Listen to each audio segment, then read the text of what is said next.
जय हिंद साथियों, नमस्कार। उड़ान मास्टर क्लासेस पे मैं हर्षद अवस्थी आप सभी का बहुत बहुत स्वागत करता हूं।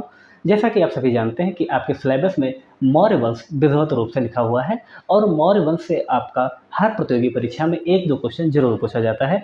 और आप सभी जानते हैं कि आपकी आने वाली परीक्षाएं बहुत नज़दीक हैं, जैसा कि यूपी ट्रिपल एस सीपेट का 15 और 16 अक्टूबर को होना है और साथ में आपके वीडियो के एग्जाम भी होने हैं। मतलब ये मान के चलिए आपका किसी भी एग्जाम में हो, लेकिन मौर्य साम्राज्य हमेशा से पूछा जाता रहा है। तो आज की इस वीडियो में हम डिस्कस करेंगे मौर्य साम्राज्य के बारे में, थ्योरी के बारे में। पहले आज हम एक पार्ट देंगे आपको बोर्ड के माध्यम से, अगला पार्ट हम आपको पीडीएफ के माध्यम से पढ़ाएंगे। यहाँ पे थोड़ा समझाने का है, इसलिए हम इसको बोर्ड पे लेके आएंगे और बताया ना कि कम समय में आपको ज़्यादा चीज़ें देंगे। ठीक है, तो इसलिए इसको दो पार्ट में डिवाइड करेंगे। तो चलिए दोस्तों शुरू करते हैं। वीडियो शुरू करने से पहले आप सभी से ये गुजारिश है कि अगर चैनल पर पहली बार आए हो तो सब्सक्राइब कर लीजिए, कोई डाउट हो तो कमेंट करिएगा और अपने सभी दोस्तों में शेयर कीजिएगा और वीडियो को लाइक जरूर करिए। चलिए दोस्तों शुरू करते हैं। मौर्य वंश। मौर्य वंश जो है एक भारत का एक बहुत प्राचीन साम्राज्य है और जैसा कि कहते हैं कि इसे प्रथम अखिल भारतीय साम्राज्य भी कहते हैं। मतलब मौर्य साम्राज्य को प्रथम अखिल भारतीय साम्राज्य भी कहते हैं। इसका जो शासन का कार्यकाल था वो था हमारा 322 ईसा पूर्व से 185 ईसा पूर्व। बीसी का मतलब होता है बिफोर क्राइस्ट, यानी कि ईसा से पूर्व। ठीक है, जैसा कि आप सभी जानते हैं कि ऐसा तो है नहीं कि आपने देखा है मौर्य साम्राज्य के बारे में या हमने देखा है। हमको क्या होता है कि कुछ हमें साहित्यिक जानकारियाँ मिलती हैं, कुछ हमें पुरातात्विक खोज के द्वारा या सर्च के द्वारा हमें जानकारियाँ प्राप्त होती हैं, उन्हीं के द्वारा हम उनके बारे में अनुमान लगाते हैं। ठीक है, तो कुछ हमें जानकारियाँ मिली हैं साहित्यिक और कुछ हमें पुरातात्विक जानकारियाँ मिली हैं। साहित्यिक में है मुद्रा राक्षस, ठीक है, और अर्थशास्त्र, इंडिका और जैन और बौद्ध ग्रंथ। मुद्रा राक्षस के बारे में थोड़ा जान लेते हैं। मुद्रा राक्षस जो रचना है ये विशाख दत्त के द्वारा लिखी गई है। इसमें स्पष्ट रूप से जो चंद्रगुप्त मौर्य थे और उनके जो प्रधानमंत्री कह सकते हैं या उनके जो राजनीतिक सलाहकार थे जो हमारे चाणक्य जी थे, उनके द्वारा यानी कि उन दोनों के संयुक्त होते ना राजनीति के द्वारा उन्होंने जिस प्रकार से घनानंद को हराया और नंद वंश को पराजित करके मौर्य साम्राज्य की पूरा का पूरा विस्तृत वर्णन इसमें मुद्रा राक्षस में हमको मिलता है। ठीक है, अर्थशास्त्र जो कि एक किसके द्वारा लिखी गई? चाणक्य के द्वारा लिखी गई और जिन्हें कि हम कौटिल्य भी कहते हैं, विष्णुगुप्त भी कहते हैं, उनके द्वारा ये रचना लिखी गई। नाम तो इसका अर्थशास्त्र है, लेकिन इसमें अर्थशास्त्र के बारे में कोई भी जानकारी नहीं मिलती है। इसमें हमें राजनीति के बारे में जानकारी प्राप्त होती है। इंडिका जो है वो मेगस्थनीज के द्वारा लिखी गई है और जैन बौद्ध धर्म ग्रंथ में भी हमें जो है मौर्य वंश के बारे में जानकारी प्राप्त होती हैं। पुरातात्विक में जैसे आते हैं अशोक के अभिलेख हैं, भवन हैं, स्तूप हैं, गुफाएं हैं और जूनागढ़ का अभिलेख जो कि रुद्रदामन के द्वारा है ना, उसके द्वारा लिखा गया था। और मृतभांड, इसमें दो प्रकार के मृतभांड आते हैं, एक होता है चित्रित मूसर मृतभांड और गौरिक मूसर मृतभांड।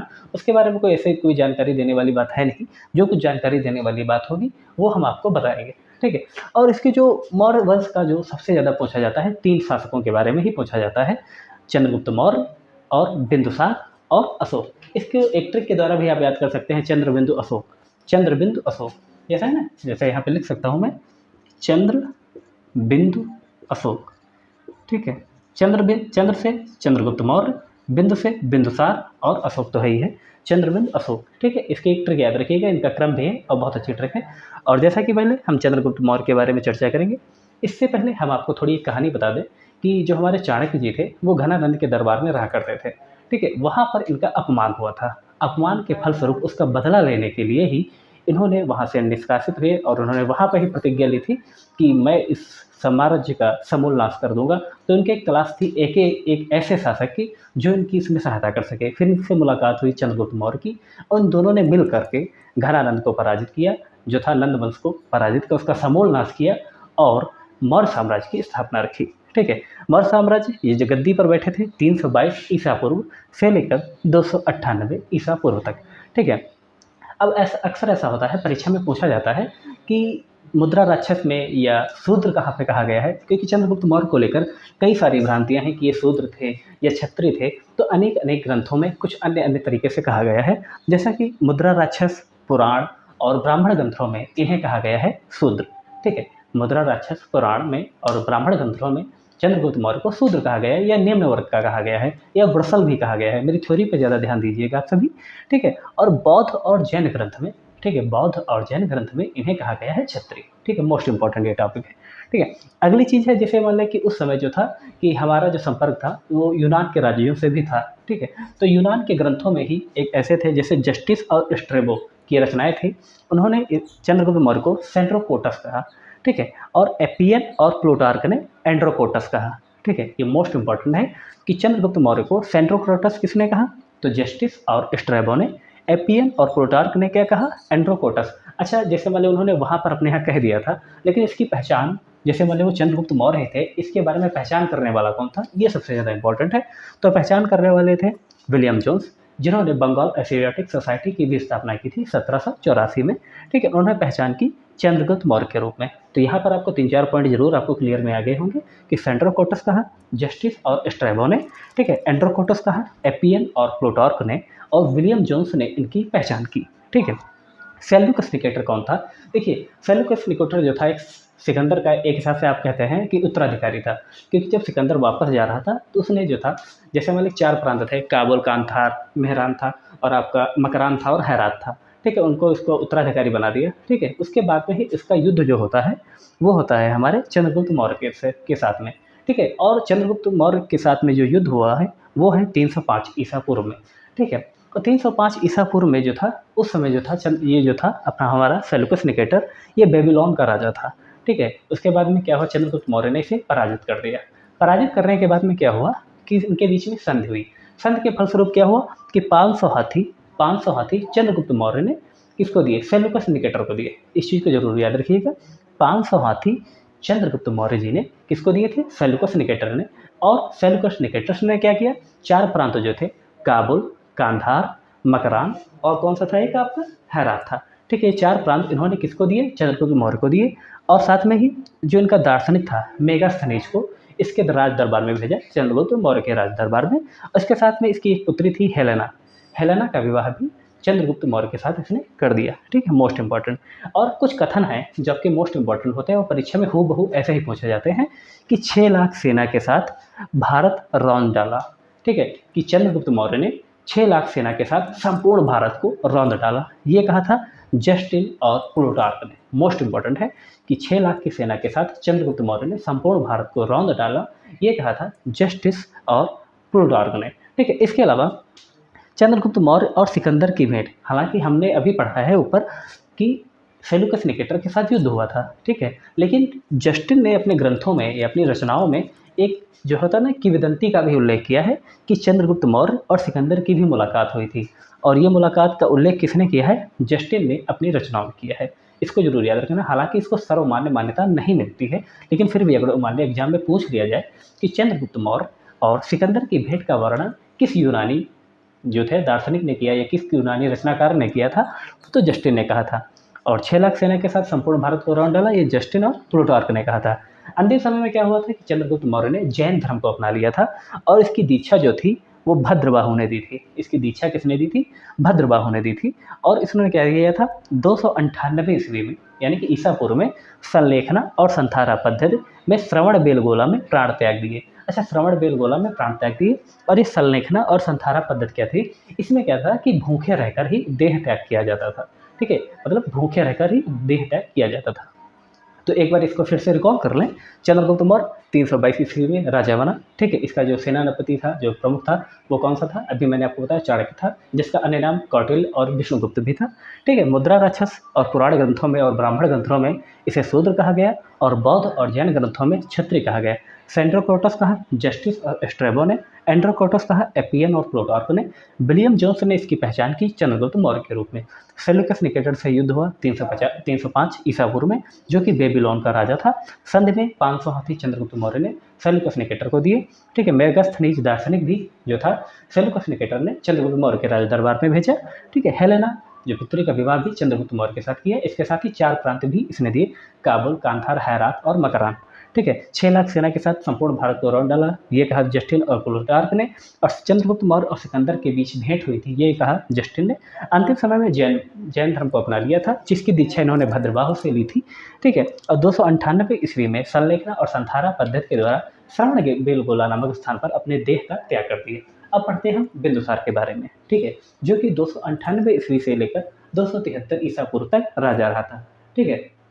अक्सर प्रश्न पूछा जाता है कि जो बिंदुसार था वो किस संप्रदाय से संबंध रखता था। तो ये आजीवक संप्रदाय से संबंध रखता था, जिसे कि अमित्रघात भी कहते थे, और जिसका मतलब होता है शत्रु विनाशक। मोस्ट इंपॉर्टेंट है कि ये आजीवक संप्रदाय का था, और जिसे अमित्रघात या शत्रु विनाशक भी कहते हैं। जैन ग्रंथों में ही बिंदुसार को सिंहसेन कहा गया। जैन ग्रंथों में ही बिंदुसार को सिंहसेन कहा गया। इसके अलावा बिंदुसार को वारीसर और भद्रसार भी कहा जाता है। ठीक है, और इसके अलावा क्या हुआ था, जो मोस्ट इंपॉर्टेंट चीज़ें हम सिर्फ आपको वही बताएंगे जो आपकी परीक्षा के लिए मोस्ट इंपॉर्टेंट है। मिस्र के राजा थे डालमी द्वितीय। ठीक है, मिस्र के एक राजा थे डालमी द्वितीय फिलाडेल्फस। ठीक है, या तो आपको कहीं आपको डालमी द्वितीय भी मिल सकता है, या तो आपको केवल फिलाडेल्फस भी मिल सकता है। इन्होंने क्या किया था कि एक डायरोसोसिस नामक राजदूत बिंदुसार के दरबार में भेजा था। यहाँ पे क्या था, मेगस्थनीज नामक जो राजदूत था वो भेजा था सेल्यूकस निकेटर ने चंद्रगुप्त मौर्य के दरबार में। यहाँ क्या हुआ था, डायनोसस नामक राजदूत जो था वो भेजा था मिस्र के राजा डालमी द्वितीय फिलाडेल्फस ने। इसके अलावा जो था कि बिंदुसार जो था, इसने 3 चीज़ें जो मांगी थी वो सीरिया के शासक से मांगी थी, और ये परीक्षा में हूबहू ऐसे पूछा जाता है कि निम्न में से कौन सी चीज़ बिंदुसार ने सीरिया के शासक से नहीं मांगी थी। तो आपको इससे पहले आपको जानकारी भी होनी चाहिए कि आखिर कौन कौन सी 3 चीज़ें मांगी थी। तो 3 चीज़ें जो मांगी थी वो था सूखे अंजीर, दूसरा था दार्शनिक, और तीसरा था अंगूरी शराब। हालांकि इसमें क्या हुआ था कि जो सीरिया का शासक था एंटियोकस ने, उसने क्या किया था, सूखे अंजीर तो दे दिए थे, अंगूरी शराब भी दे दी थी, लेकिन उसने दार्शनिक नहीं भेजा था। ठीक है, मोस्ट इंपॉर्टेंट ये चीज़ जरूर आप याद रखना कि सूखे अंजीर तो उसने भेज दिए थे, अंगूरी शराब भी भेज दी थी, लेकिन दार्शनिक नहीं भेजा था। इसके अलावा जो मोस्ट इंपॉर्टेंट पूछा जाता है कि तक्षशिला में जो विद्रोह हुआ था वो किसके शासनकाल में हुआ था। इस चीज़ को जरूर याद रखिएगा कि तक्षशिला में जो विद्रोह हुआ था वो किसके शासनकाल में हुआ था। वो हुआ था आपका बिंदुसार के शासनकाल में। इस चीज़ को जरूर याद रखना। ठीक है, और इसको दबाने के लिए सबसे पहले जो बिंदुसार ने अपने पहले एक पहले पुत्र को भेजा वो था सुशील। सुशील नहीं था, सुशील था। ठीक है, हालांकि सुशील जो था इस विद्रोह को दबाने में असफल हुआ, यानी कि वो पूरी तरीके से नहीं दबा पाया था। इसके बाद में क्या हुआ कि अशोक को भेजा गया, और अशोक ने जो तक्षशिला का विद्रोह था उसका पूरी तरीके से दमन किया। यहीं से ये पहचान होती है, यहीं से एक होता ना कि सभी राज्यगण या सभी मंत्रियों में ये होता है कि अशोक में शासन की क्षमता बहुत अच्छी है। इसी के फलस्वरूप क्या होता है कि अशोक को राजा बना दिया जाता है। ठीक है, बिंदुसार के बाद में। हालांकि इसके बाद में क्या होता है कि इसको अपने भाइयों से युद्ध लड़ना पड़ता है। अभी आपको इसके बारे में भी चर्चा करते हैं कैसे क्या होता है। देखिए, अशोक जो था यहाँ पे 269 में राजा बन पाता है ईसापुर में, और इसका जो बिंदुसार का शासनकाल था 273। यानी कि आप देख सकते हैं यहाँ पर 4 साल का गैप है। 4 साल का गैप के बारे में अधिकतर जो था इतिहासकारों में हमें उल्लेख मिलता है कि इसने अपने 99 भाइयों का वध किया था। मतलब हालांकि ये पुष्ट है या नहीं, लेकिन इतिहासकार मानते हैं इस चीज़ को कि अशोक को राजा बनने के लिए अपने 99 भाइयों का वध करना पड़ा था। उसके बाद में ये 269 ईस्वी ईसा पूर्व में ये राजा बन पाया था, और कब तक ये रहा था, 232 ईसा पूर्व तक। ठीक है, अवंती क्षेत्र का ये राज्यपाल था, यानी कि राजा बनने से पहले ये अवंती क्षेत्र का राज्यपाल था। हूबहू परीक्षा में आपसे ऐसा ही पूछा जाता है कि ये अवंती क्षेत्र का राज्यपाल था। और ये जो थोड़ा कहा जाता है, इतिहासकार कहते हैं कि ये बहुत ही थोड़ा गुस्सैल स्वभाव का था प्रारंभ में। ठीक है, बहुत ही गुस्सैल स्वभाव का था, इसलिए इसको कामाशोक या चंडाशोक के नाम से भी जाना जाता था। और हालांकि इसका नाम अशोक जो था सिर्फ 2 अभिलेख में इसका मिलता है। कौन कौन से थे, मास्की और गुर्जरा। ये मोस्ट इंपॉर्टेंट है और परीक्षा में ये पूछे जाते हैं।